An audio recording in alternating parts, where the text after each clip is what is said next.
Christmas day प्रतिवर्ष 25 दिसंबर को विश्व भर में ईसा मसीह के जन्म का जश्न मनाने वाला ईसाइयों का सबसे लोकप्रिय त्योहार है। क्रिश्चियन धर्म के लोग उन्हें ईश्वर का बेटा मानते थे। इस दिन ईसाई लोग हर्षोल्लास से यीशु के जन्म का जश्न मनाते हैं। यहाँ हम क्रिसमस से जुड़ी कहानियां शेयर कर रहे हैं। इन कहानियों से आप क्रिसमस के बारे में बहुत कुछ जान जाओगे। ईसाइयों के लिए ये त्योहार उतना ही महत्व रखता है जितना हिंदुओं के लिए दिवाली और मुस्लिम के लिए ईद का होता है, क्योंकि क्रिसमस केवल एक त्योहार नहीं है बल्कि ईश्वर के प्रति प्यार और ईसा मसीह द्वारा बताए गए सिद्धांतों को दुनिया में फैलाने का दिन है। क्रिश्चियन समुदाय के लोग इस दिन ईसा मसीह का सम्मान करते हैं, प्रार्थना करते हैं और अपने बच्चों को उनके संदेशों को सिखाते हैं। क्रिसमस दिवस की कहानी। मेरी नाम की एक जवान औरत नाजरेत नामक एक शहर में रही और वह यूसुफ नामक एक आदमी से जुड़ी हुई थी। एक रात ईश्वर ने मैरी के पास गैब्रियल नाम की एक परी को भेजा। परी ने मैरी से कहा, ईश्वर आपसे बहुत खुश है और आप जल्द ही गर्भवती हो जाओगी और एक बच्चे को जन्म दोगी।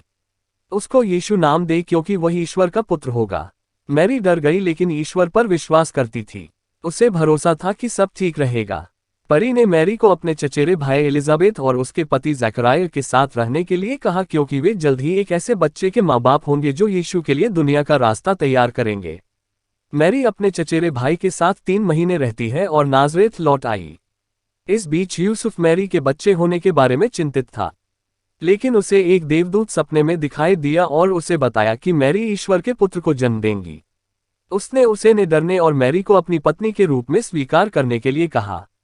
यीशु का मतलब है उद्धारकर्ता और बच्चा वास्तव में लोगों के लिए एक उद्धारक होगा।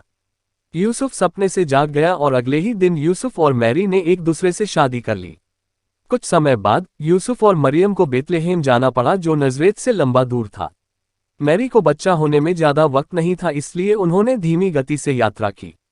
जब वे बेतलहम पहुंचे तो उनके पास रहने के लिए कोई जगह नहीं थी, क्योंकि सभी सराय और आवास अन्य लोगों के द्वारा कब्जा कर लिए गए थे। यूसुफ और मरियम ने गायों, बकरियों और घोड़ों के रहने के स्थान पर शरण ली और उसी रात यीशु का जन्म हुआ। जीसस को जन्म होने के बाद मंदिर में रखा गया था, एक जगह जहां जानवरों का बसेरा था और पहने हुए कपड़े में लपेटे थे। चरवाह अपनी भेड़ बकरियों को संभालने आए तो उन्हें एक परी दिखाई दी। देवदूत ने उन्हें बताया कि आपका उद्धारकर्ता आज बेथलेहम में पैदा हुआ था।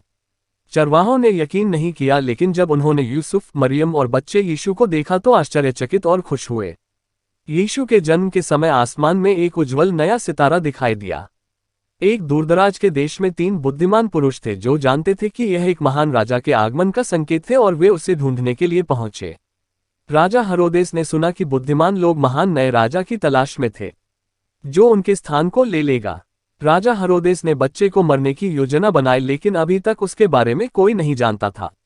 3 बुद्धिमान पुरुष उज्ज्वल सितारे का पीछा करते गए, जब तक वे स्थिर स्थान पर नहीं आए जहां यीशु का परिवार रहता था। उन्होंने उन्हें उपहार दिए और ईश्वर के पुत्र के रूप में पूजा की।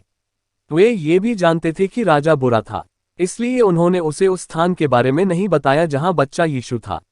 यूसुफ को सपने में एक परी ने चेतावनी दी थी कि राजा हेरोदेस यीशु को मारने के लिए उसकी खोज करेगा, इसलिए अगर वे मिस्र चले जाए तो महफूज रहेंगे। ये वह जगह थी जहां वे दुष्ट राजा की मृत्यु तक रहे थे।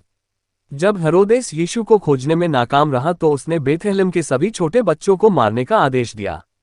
हेरोदेस की मृत्यु के बाद यीशु और मरियम ने मिस्र छोड़ दिया और इजराइल की यात्रा की। उन्होंने अपना बाकी जीवन नाजरेत में बिताया।